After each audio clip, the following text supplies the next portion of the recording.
Yang tak faham, dia rasa pergi Vietnam dengan Kemboja lebih untung. Pasal boleh shopping banyak. Kan? Vietnam, bawa Kemboja. Ui, dia bawa balik baju, tudung, macam-macam kan. Dia bezalah. Tapi tengok kamu niat atas dasar apa. Kan? Nak pahala ke? Nak harta benda. Gitu. Baik. Dinasihatkan niat bersyarat hanya dalam keadaan berikut. Okey. Bila? Ketika mengerjakan umrah selepas mengerjakan haji. Umrah selepas mengerjakan haji. Pasal apa? Pasal khawatir. Dekat nak balik lagi, umrah tak selesai. Nak balik lagu mana? Kena dam. Okey. Yang kedua, ketika mengerjakan umrah di luar musim haji. Maknanya, bukan musim haji inilah. Macam musim biasa, macam sekarang nak pergi umrah, dinasihatkan, boleh niat bersyarat supaya tidak berlaku terhalang yang menyebabkan tuan-tuan jadi susah nak balik. Kan? Baik. Peringatan, tidak dibenarkan berniat ihram haji bersyarat kerana dibimbangi tidak mendapat haji pada tahun tersebut. Haji, saya ulang balik, haji tidak dibenarkan. Pasal apa? Takut tak dapat haji pada tahun tersebut. Ini kerana haji terikat dengan waktu tertentu. Sebab haji dia ada masa yang ditetapkan. Artinya macam mana Ustaz? Kalau nak datang haid, apa masalahnya? Perempuan datang haid, apa masalahnya? Dia nak pergi ke Arafah, wukuf Arafah. Dia dalam keadaan haid, dia boleh tak niat? Boleh. Nak terhalang masa bila? Masa bila nak terhalang? Masa tawaf. Maka dia selesai buat wukuf di Arafah, dia pergi Muzdalifah, dia mabit di Muzdalifah, dia pergi di Mina, dia mabit di Mina. Kemudian selesai semua melantar di tiga jamrat semua, dia pun balik ke Mekah, dia nak buat tawaf. Tak boleh, pasal dalam haid. Apa masalahnya? Jumpa pegawai tabung haji, Ustaz macam mana ni? Dah habis dah di Mina, saya ni lagi 5 hari baru saya ni berhenti haid saya. Tak ada masalah. Jumpa pegawai tabung haji, nak balik bila? Nak balik lagi 4 hari. 5 hari baru berhenti haid saya. Jumpa tabung haji, mereka pun kira, puan bila lagi agak-agaknya boleh ni, apa dapat buat tawaf? Saya tuan kalau ikut kira lagi 5 hari. Okey, balik lagi 4 hari. Okey, penerbangan anda ditunda balik lagi 4 hari. Bagi selesa. Jadi tolak 4 hari. Suami saya, suami awak ada keluar haid? Tak. Dia pun ditunda. Kan? Dia pun ditunda juga. Jangan risau. Dia pun ditunda. Pasal isteri tunda. Tu tempat dia. Tak apa. Kita cari.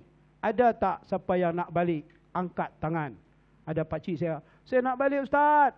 Lembu saya dah panggil saya. Okey. Ada pakcik nak balik. Lembu dia dah bunyi dah. Bising dah. Lambat tuan dia tak balik-balik. Okey, boleh balik pakcik. Ada lagi? Makcik, saya Ustaz. Cucu saya tiap hari panggil saya. Oh, rindu cucu nak balik. Okey, boleh balik. Tukar orang lain balik. Jadi sebab itu ada orang dia janji 48 hari. 45 hari dia boleh balik lah. Pasal apa? Anak ada telefon. Ayah macam mana ni? Lembu ni makan tak mau, minum tak mau. Tiap hari panggil nama ayah. Contohnya ayah dia pun risau lah macam mana ni kan. Lembu dia tiap hari panggil dia, Haji. Dia tak mau makan. Okey, dia pun balik lu. Tak ada masalah. Buat haji tak ada masalah. Okey. Bila terang betul-betul macam ni, masa kan? Masa laju betul masa. Tengok tak apa. Tawaf wada'. Okey, tawaf selamat tinggal. Baru slide yang ke-39, 40. Ada 80 slide, 40 slide lagi. Tak apa. Tawaf wada', tawaf selamat tinggal. Tuan-tuan nak meninggalkan Mekah, nak sama ada nak balik ke Malaysia ataupun nak pergi ke Madinah. Okey. Tawaf selamat tinggal wajib dilakukan bagi mereka yang hendak meninggalkan Mekah jarak 2 marhalah 2 kilometer, 91 kilometer atau lebih. 2 marhalah. Jadi nak tinggalkan Mekah, sama ada nak keluar daripada Mekah, 2 marhalah ataupun nak balik terus ke Malaysia, kena tawaf wada'. Tawaf selamat tinggal. Okey, maka hukum tawaf wada' wajib bagi orang yang bermusafir meninggalkan Mekah. Kalau dia nak tinggal Mekah 2 marhalah, dia kena tawaf wada'. Sebab itu ada apa ni kata nak pergi Taif pun kena tawaf wada'. Sebab dikira Taif jalan bas lebih 2 marhalah. Tapi kalau jalan kereta, ada yang kata yang ikut lereng bukit, pergi Taif ni ikut lereng bukit, jalan baru, tak sampai 2 km, dalam 70 lebih kilometer. Allahu alam. Saya cuma sebut ya, sebab jalan lereng bukit ni biasanya bas tak boleh tak lalu sebab jalan dia agak curam, tapi kereta memang lalulah, laju. Kita duduk di Taif di bukit Hadak. Di bukit Hadak tu kita akan nampak apa kereta akan melalui lereng bukit macam naik Genting Highland tu. Kan? Gitu. Laju, tuan-tuan jadi cantik. Jalan yang cantik, baru.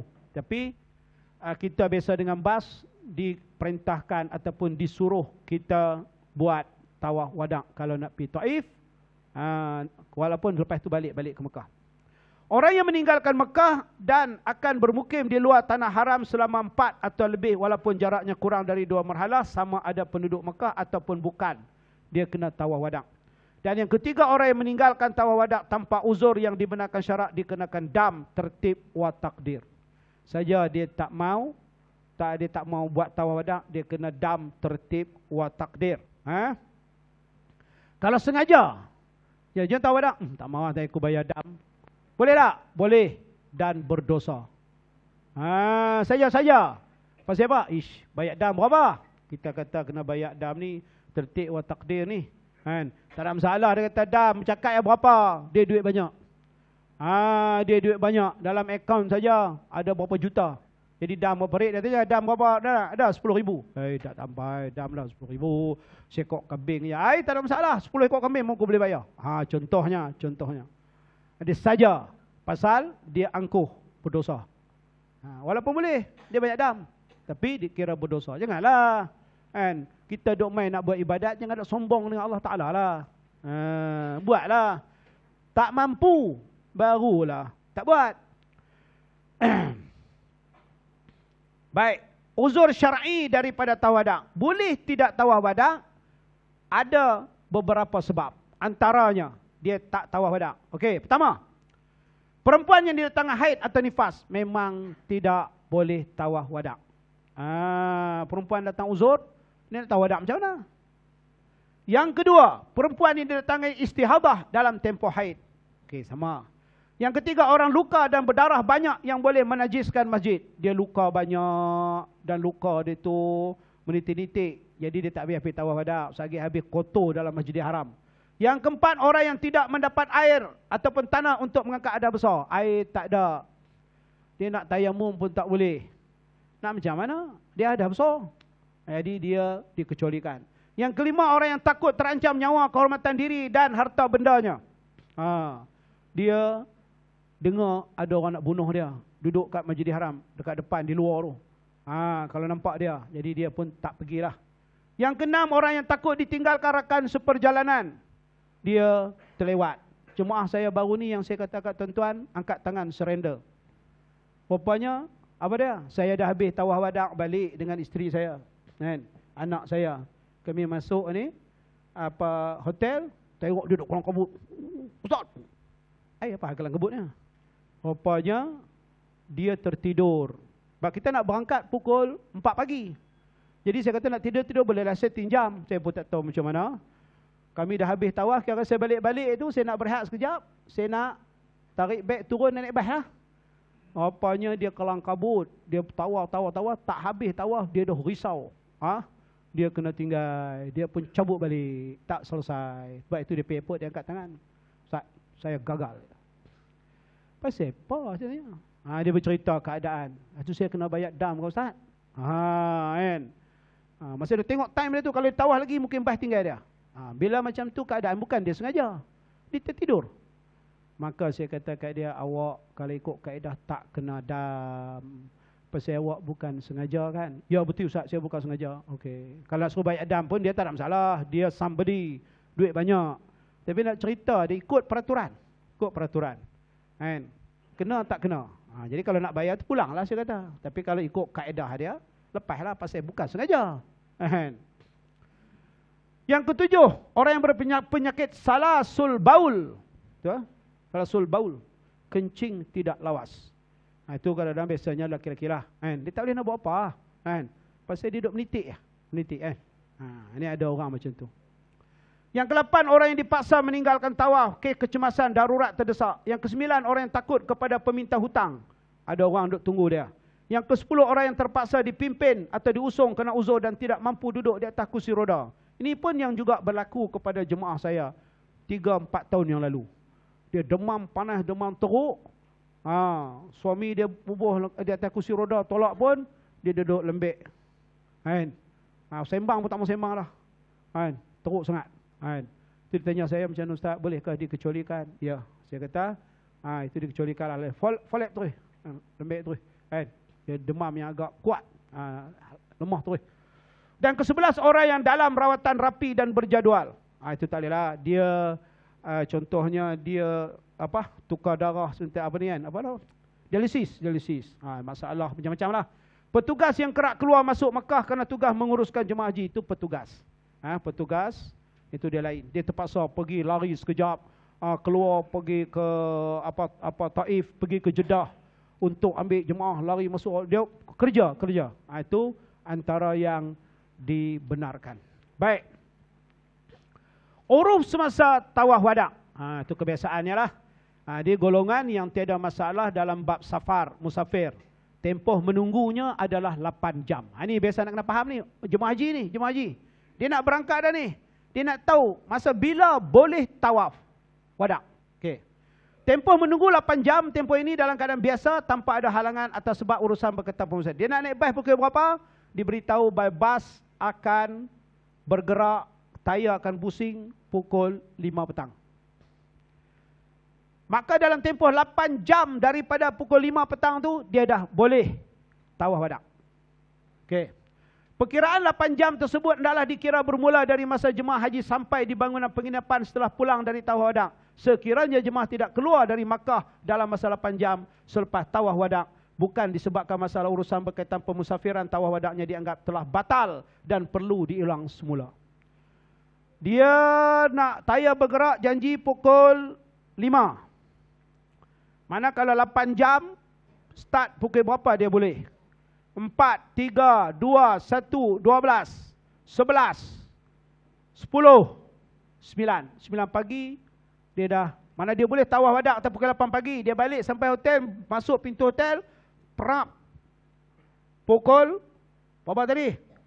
8 jam, 9 pagi kan? 9, 1 minit, dia pijak pintu hotel. Okey, bahkan dia boleh lah, dikira dah tawaf dah. Tapi kalau dia pergi tawaf lepas subuh, dia balik pukul 7, dah sampai hotel. Bas bergerak pukul 5 petang. Dia balik. Tawaf dah lah. Tawaf dah. Bila? Tadi pukul 6 pagi ni. Bas bergerak pukul 5. Situ dia kata tadi, tawaf dia tadi dikira batal. Dia sepatutnya. Ada tu lah batal lah. Tawaf dah tu kira batal. Dia relax dulu, jalan dulu. Itu boleh ni lah. Mana dia pandai lah. Auta punya kepala. Masuk pintu hotel. Belum lagi. Minum dulu. Boleh terima lah. Tapi tak tahulah. Auta. Itu cerita dia.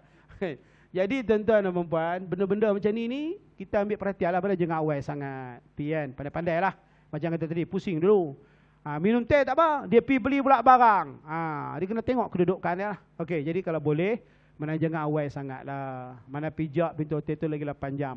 Tetapi sekiranya pertukaran masa, bas tolak pukul 5 tadi, pukul 5 petang tak boleh. Sebab apa? Pukul 5 tu bila dia start, tayar pecah. Boom, pecah. Allah, tukar tayar pula dah. Panggil tukar tayar proses 2 jam. Jadi lewat 2 jam. Itu tak apalah. Bukan sengaja. Bukan. Okey, itu kedudukan. Faham tuan?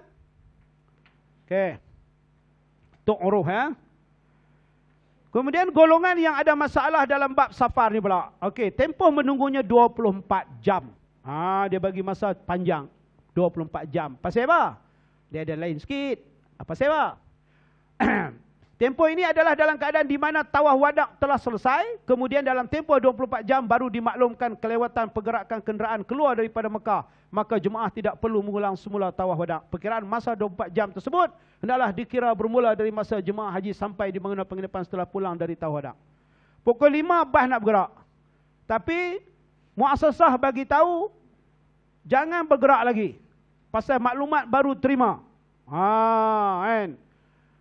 Baru terima kapal terbang yang nak bawa janji pukul 10 malam akan bawa jemaah berangkat balik ke Malaysia, Saudi Airline. Starter rosak. Dia nak tukar starter. Dia ambil masa 10 jam. Pasal nak panggil dia punya mekanik tu datang, nak bawa dia punya jentera dia semua, banyak cerita dia. Nak tukar starter kapal terbang. Macam-macam. Saudi Airlines ni dia boleh delay sampai 1 hari. Itu yang jemaah grup saya lah. Yang sebelum saya ada jemaah delay, saya pun kecut perut juga. Pasal dia cek BO, dia punya jurutera cek. Sayap dia longgar, skru jatuh satu. Dia nak pasang balik, dia kena cek balik semua skru tu. Sayap tu. Pasang pula betul-betul, pasang buka balik, pasang clear betul-betul ya. Sebab kalau duduk atas langit, skru cabut, dia melupak sebelah, susah total. Jadi jadi benda macam tu lah, dia boleh jadi kan. Tapi setakat ini alhamdulillah lah, selamat. Kita naik Saudi Airline, kita tengok di body itu dia tulis macam-macam kan. Dia tulis anda dalam pemeliharaan Allah apa semua kan. Dia banyak begitu. Dia banyak ayat-ayat yang memuji Allah dan bergantung dengan kekuasaan Allah. Jadi kita confident sikitlah. Kan? Baik. Permasalahan tawaf wadak. Soalan, apakah perkara yang perlu disempurnakan oleh jemaah haji sebelum mereka melakukan tawaf wadak dan sesudah melakukannya? Apa yang boleh buat? Adakah boleh dengan sengaja melengahkan perjalanan kerana makan minum, membeli belah atau menziarahi kawan-kawan? Dia Haji tanya tadi. Apa-apa saja perbuatan yang dilakukan selepas tawaf wadak yang tidak termasuk dalam kategori tanda yang menunjukkan hendak bermukim di Mekah, yakni mazannatul iqamah, dan tidak bercanggah dengan konsep berakhir meninggalkan Mekah dengan tawaf wadak, adalah dibenarkan. Dia bukan minum tu, kata tadi dia minum kopi sekejap. Dia bukan minum kopi tu kerana dia kalau boleh nak duduk di Mekah. Dia nak lari daripada balik, bukan. Tapi dia rasa teringin pula nak minum kopi Mekah. Minum siap kopi Mekah. Kan? Sampai-sampai itu dia nak lari daripada masuk pintu hotel, ikut time dia tu kan. Dia minum kopi semua, dia tengok lebih pada pukul 9, dia baru masuk pintu hotel. Okey ya? Clear? Okay? Persiapan sebelum tawaf wadak. Apa dia nak buat persiapan? Dapatkan maklumat penerbangan pulang dari pejabat maktab. Dia kena tahu betul-betul nak balik pukul berapa ni. Daripada pejabat maktab. Nak tahu kita punya penerbangan pukul apa. Dia kata bas akan pusing tayar pukul 5 petang. Kena pastikan betul-betul. Jangan silap cakap 5 pagi, kita kata 5 petang. Kita kena dengar betul-betul. Kena pastikan betul-betul. Persiapan dan kemas kini semua barang keperluan. Siapkan barang semua. Timbang barang. Dia ada bagi tempat timbang. Timbang barang. Takut lebih. Sehari kena pula saman. Dia tetaplah jumlah kilo dia sekian-sekian. Habis bawa lebih. Dia suruh buka di airport tu.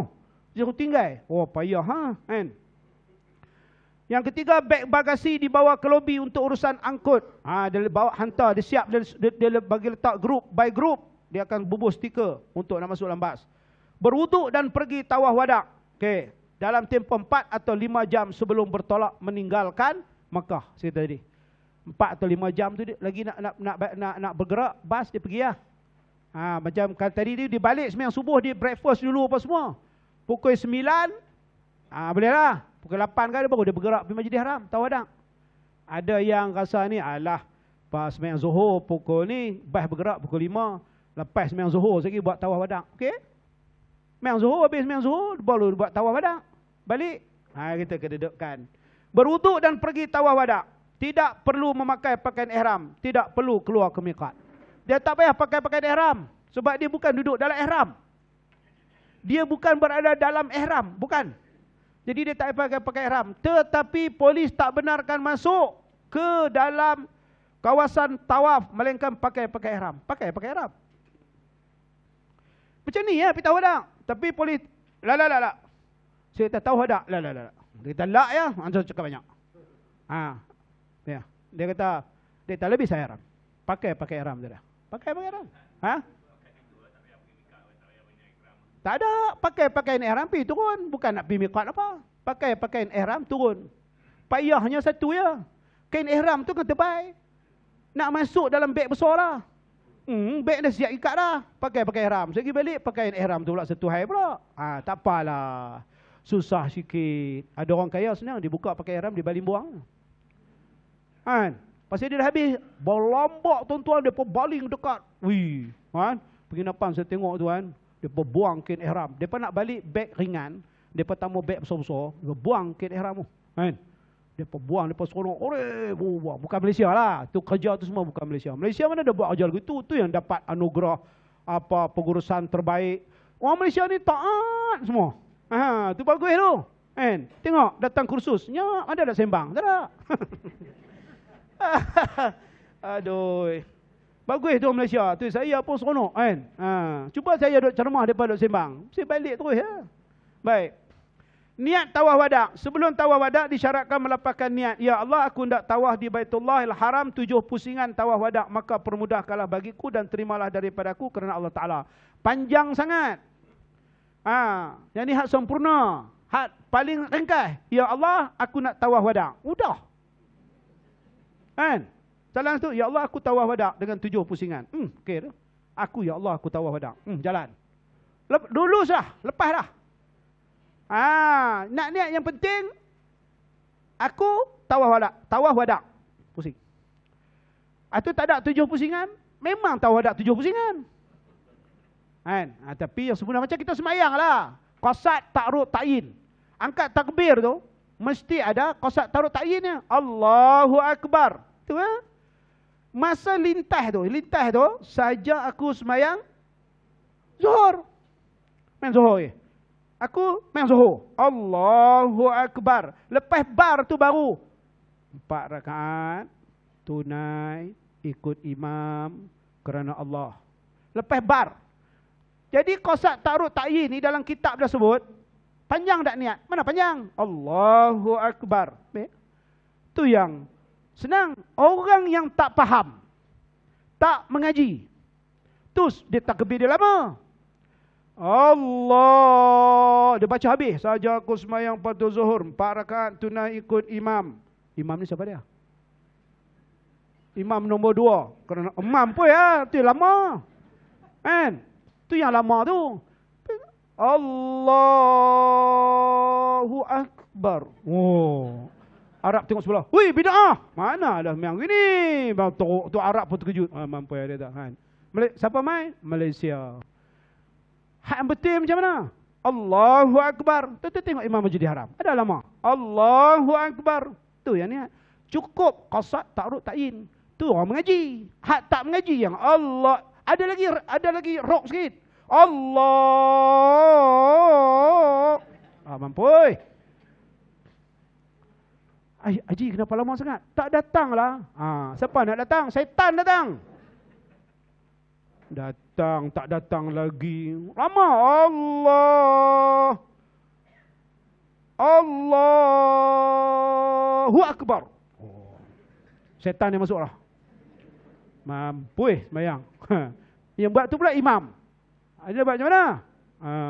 Letih kan. Letih. Okey. Jadi jangan susah tuan. Semayang Allahu Akbar. Habis. Qasad ta'rud ta'yin. Nak lepas bar tu 4 rakaat ikut imam kerana Allah dan semua. Lepas. Sebab apa? Sebab apa utusan? Sebab saja aku semayang fardu zuhur. Zuhur tu memang 4 rakaat. Kalau ikut imam memang ikut imam. Kita ikut imam, imam rukuk, kita rukuk semua memang ikut imam. Jadi yang niat ni mesti ada, adanya apa? Mayang apa? Mayang zuhur.